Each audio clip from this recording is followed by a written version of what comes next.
कृष्ण जन्मभूमि मुक्ति दल का राष्ट्रीय वार्षिक अधिवेशन की बैठक अयोध्या धाम के तपस्वी छावनी में संपन्न हुई। इस बैठक का नेतृत्व श्री कृष्ण जन्मभूमि के राष्ट्रीय प्रमुख राजेश मणि त्रिपाठी और जगतगुरु परमहंसाचार्य के द्वारा संपन्न हुआ। इस अधिवेशन के माध्यम से लोगों को संबोधित करते हुए कहा गया कि आगे की लड़ाई गौरक्षा, हिंदू राष्ट्र आदि विषयों को लेकर कैसे लड़ा जाए और कब शुरू किया जाए, जिसकी चर्चा की गई तथा संगठन के विस्तार के लिए भी चर्चा हुई और विगत वर्ष उपलब्धियां पर भी चर्चा की गई।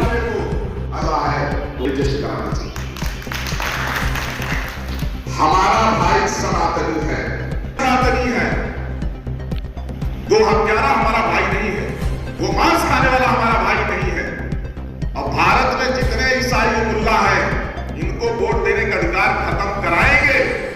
डंके की चोट पर कर रहा हूं। इसके लिए गाड़ी की बैठक है कृष्ण जन्मभूमि मुक्ति दल की, जिसमें 2-3 मुद्दों, हमारे 5 मुद्दे तो शुरू से चल रहे हैं। 6 दिसंबर का कार्यक्रम जिन मुद्दों को लेकर के हमने किया, वो मुद्दे लगातार चल रहे हैं। लेकिन 2 ऐसे मुद्दे हैं जिन पे किसी की निगाह नहीं जा रही है, जो देश के लिए सबसे घातक है।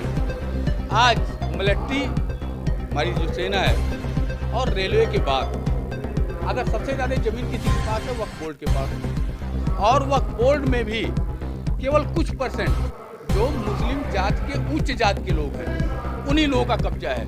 किसी गरीब मुस्लिम को कहीं वक्फ बोर्ड की एक दुकान तक आज तक नसीब नहीं हुई है। तो ऐसे चंद लोगों के लिए वक्फ बोर्ड जो काम कर रहा है, उस वक्फ बोर्ड को तत्काल ख़त्म किया जाए। उसकी जो भी ज़मीनें हैं वो हमारे दलित भाइयों को, जो भी गरीब भाई हैं, उनके यहाँ बांट दिया जाए। ये पहली मांग है मेरी। दूसरी है कि आज के डेट में हमारे भारत की स्थिति क्या है, किसी से छुपी नहीं है। इस देश में जहाँ सेकुलर संविधान है, वहाँ पे अल्पसंख्यक आयोग की आवश्यकता क्यों है, जो हमारे संविधान के खिलाफ है। इसको खत्म किया जाए। और गौरक्षा को लेकर के हम अगला कार्यक्रम इसी दिसंबर में आपके जंतर मंतर पे सरकार को नोटिस दे करके, और एक ऐसा कार्यक्रम सरकार को सूचना देने के बाद, जिसको हम क्या कह सकते हैं, सांकेतिक कार्यक्रम, अगर उस पर सरकार नहीं सुनती है तो एक बड़े कार्यक्रम की, जिस तरह 6 दिसंबर का हमने कार्यक्रम किया था, उसी तरह के कार्यक्रम की रूपरेखा तैयार करके हम आगे लड़ाई लड़ेंगे। तो घोषित करना तो हमारी मांग ही है।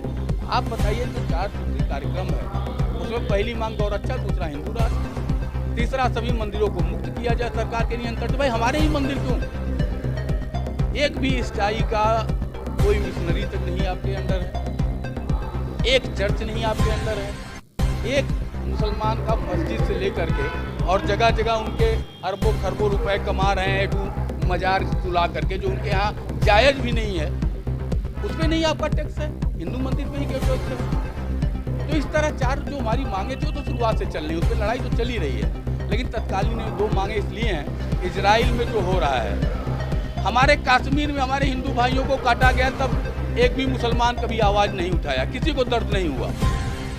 और इजराइल में घुस करके जिन लोगों ने लोगों की सामूहिक हत्या की, बलात्कार किए, लोगों को उठा लिए, यहाँ तक पेट चीर दिया, बच्चे को अलग कर दिया, माँ को अलग कर दिया और तड़पता हुआ छोड़ दिए, ऐसे दुर्दांत लोगों के समर्थन में भारत का मुसलमान खड़ा है।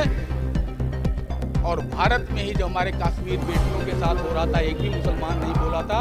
ये हमको दिखाता है कि आने वाले समय में अगर हमारा हिंदू भाई तैयार नहीं हुआ तो बहुत ही विभत्स स्थिति बनेगी। हमको तैयारी करने की ज़रूरत है, हमको अपने आप को सावधान करने की ज़रूरत है।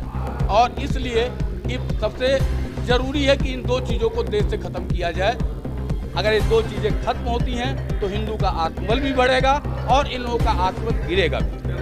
राजेश मणि त्रिपाठी, राष्ट्रीय प्रमुख कृष्ण जन्मभूमि मुक्ति दल, पक्षकार श्री कृष्ण जन्मभूमि।